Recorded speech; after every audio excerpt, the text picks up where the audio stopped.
വളരെ വളരെ സ്പെഷ്യലായ ഉള്ളിത്തോരനായത് കേട്ടോ. അപ്പോൾ ഞങ്ങളുടെ വീട്ടിൽ ഞങ്ങൾ വെക്കുന്ന ഒരു തോരനാണ്. നമ്മളിപ്പോൾ കറിയൊന്നും വെക്കാൻ പച്ചക്കറികളൊന്നും ഇല്ലാതെ ഇരിക്കുമ്പോഴും അല്ലെങ്കിൽ ഇനി ഉള്ളിത്തോരൻ ആയിട്ട് ഉള്ളിത്തോരൻ വെക്കാനും ഒക്കെ ആയിട്ട് നമ്മൾ വെക്കുന്ന ഒരു തോരനാണ് ഉള്ളിത്തോരൻ. അപ്പോൾ ഉള്ളിത്തോരൻ ഉണ്ടാക്കാനായിട്ട് ഞാനിവിടെ സവാള എടുത്തിട്ടുള്ളത്. ചെറിയ ഉള്ളി വെച്ച് നമുക്കുണ്ടാക്കാം. ഇത് നമ്മൾ സാധാരണ തോരനൊക്കെ വയ്ക്കാനായിട്ടുള്ള പച്ചക്കറിയൊക്കെ ഇല്ലാതെ ഇരിക്കുന്ന ദിവസം, അല്ലെങ്കിൽ നമുക്കിനി ഉള്ളിത്തോരൻ കഴിക്കണം എന്ന് വെക്കണമെന്നുണ്ടായുള്ള ദിവസങ്ങളിലും വയ്ക്കാം. ഭയങ്കര ടേസ്റ്റാണ് കേട്ടോ. സ്പെഷ്യലായിട്ടുള്ള ഒരു തോരനാണ് ഇത്. ഒറ്റ കറി മതി നമുക്ക് ചോറ് കഴിക്കാം, അത്രയ്ക്ക് ടേസ്റ്റാണ്.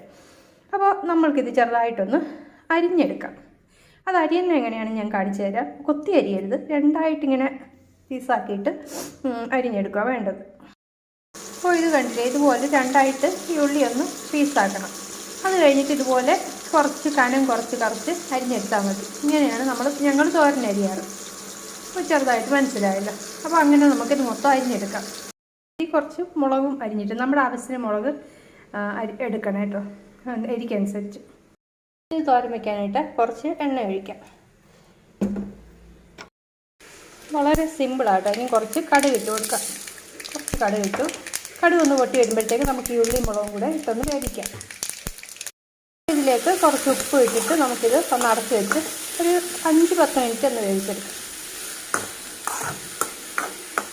നമ്മുടെ തോരൻ റെഡിയായി. ഇതുപോലെ തേങ്ങാപ്പീര അതിനകത്തോട്ട് ഇടുക. നമ്മൾ അരയ്ക്കുന്നില്ല കേട്ടോ, അരയ്ക്കുന്നില്ല. പച്ചപ്പീര ഇട്ട് ഒന്ന് ഇളക്കുന്നു. അതൊരു 5 മിനിറ്റ് അടച്ച് വെച്ചൊന്ന് വേവിക്കുക. അത്രേ ഉള്ളൂ, നമ്മുടെ ഉള്ളിത്തോരൻ റെഡി. ഭയങ്കര ടേസ്റ്റാട്ടോ. അപ്പോൾ നമ്മൾ കറി വെക്കാനായിട്ട് ഐറ്റംസ് ഒന്നും ഇല്ലെങ്കിലും ഉണ്ടെങ്കിലും ഇതൊന്ന് വെച്ച് നോക്കണം. ഒരിക്കലെങ്കിലും വെച്ച് നോക്കണം. അറിയാൻ വയ്യാത്തവർ, വെച്ച് നോക്കിയിട്ടില്ലാത്തവരൊന്ന് വെച്ച് നോക്കണം. അത്രയ്ക്ക് സ്പെഷ്യലാണ്. അതുപോലെ നമ്മുടെ ചാനൽ ഇഷ്ടപ്പെടുവാണെങ്കിൽ സബ്സ്ക്രൈബ് ചെയ്യാൻ സപ്പോർട്ട് ചെയ്യണേ. Thank you.